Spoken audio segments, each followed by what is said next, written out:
so the first thing is quick, clarify what the win is. Number two, know where you win. So you want to ask yourself in the organization, where do we win?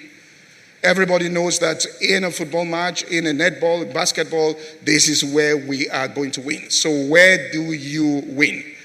Why is that so important? If you know where you win, then you will think in terms of the steps you need to take to get there, and not just activities that you carry out.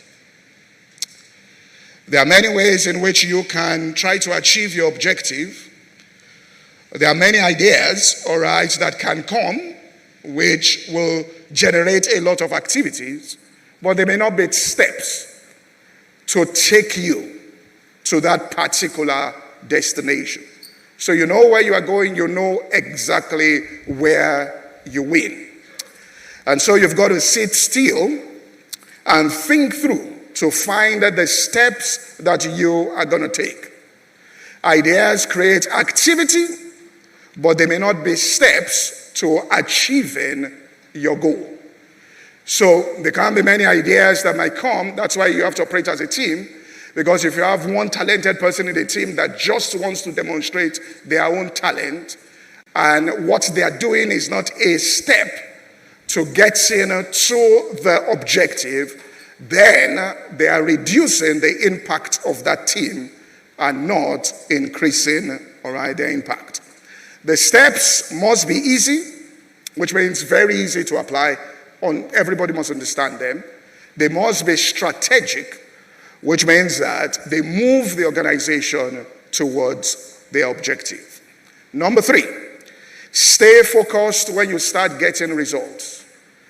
Don't overcompensate yourself for the sufferings of the past. Let me repeat. Stay focused when you start getting results. Don't overcompensate yourself for the sufferings of the past.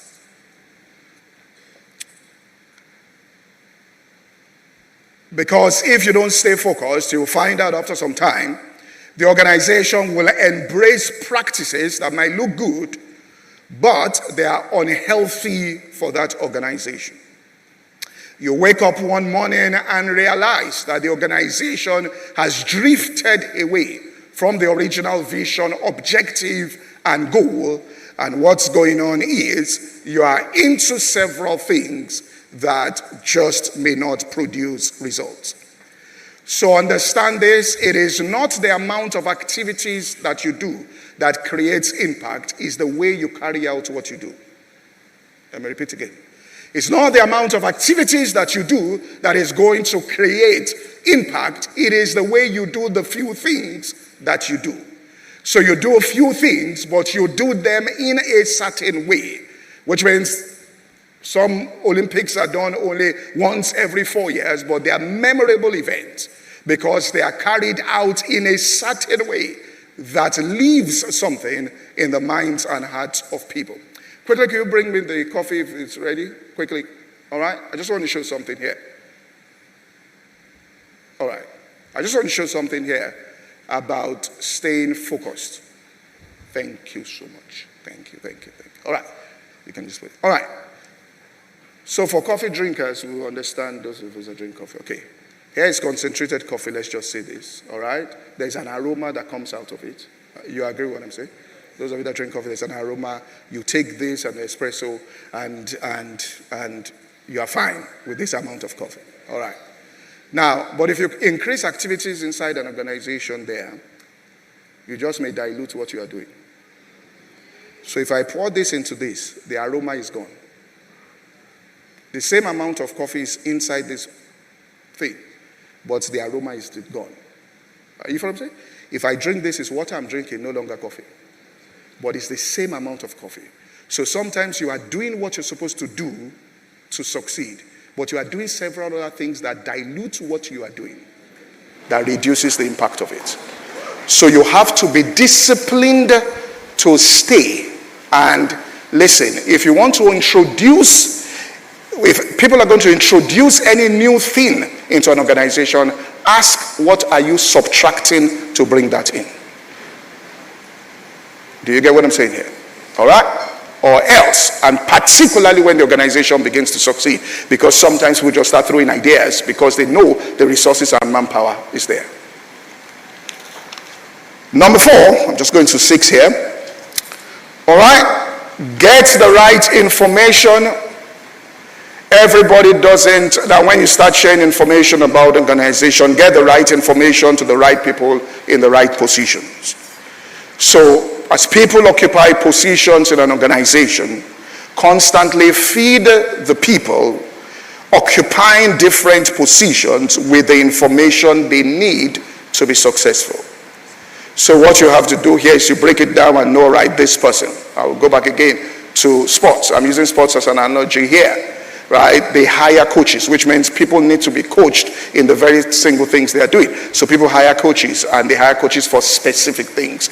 And you are coach, if it's cricket, you just coach this person, all right, on this. You coach this person on that. And then you start getting into specifics where, all right, you are giving relevant information to people that are there. People don't need too much information, all right, that they don't need. What will make them better at what they are doing is what should be shared with them. Number 5, as I close, and this is very important, listen to outsiders. Listen to people, all right, that are outsiders to your own organization or your own culture that you have built. Leaders and organizations that come up with new and great ideas that increase their influence and their share, they do it because they have listened to outsiders. Anytime you find somebody that brings out a very powerful new idea and is doing something that is fresh, that person listened to an outsider. They went out of their own comfort zone, all right, to listen to an outsider, and they took that idea and integrated it into what they were doing.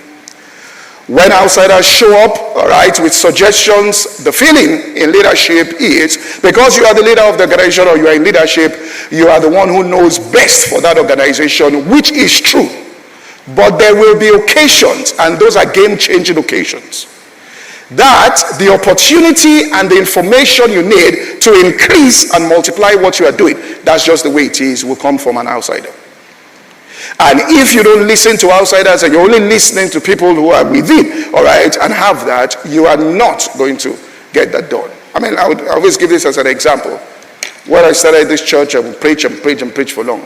One day my mother came for a meeting, and she sat inside the congregation. We were about maybe 40 people. And I was going and I saw her and I was preaching, kept on. She got up at one point and left because I used to preach very long then.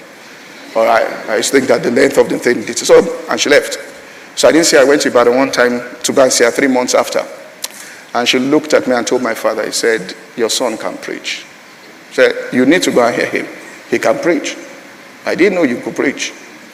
And then she said, but I have an advice for you. She said, I think you should go on television. Because what you are saying, the problem is people don't know what you are saying. In my mind, I said, the control has stopped. I am the one God called, not you. You can't continue this oppression that I had where I'm now a man. And I said to her, what will she know? She's a medical doctor, she's a professor of medicine, but what will she know about ministry? About deep things? And I left. 7 years later, I went on television and the thing exploded. She came to see me. Did I not tell you 7 years ago?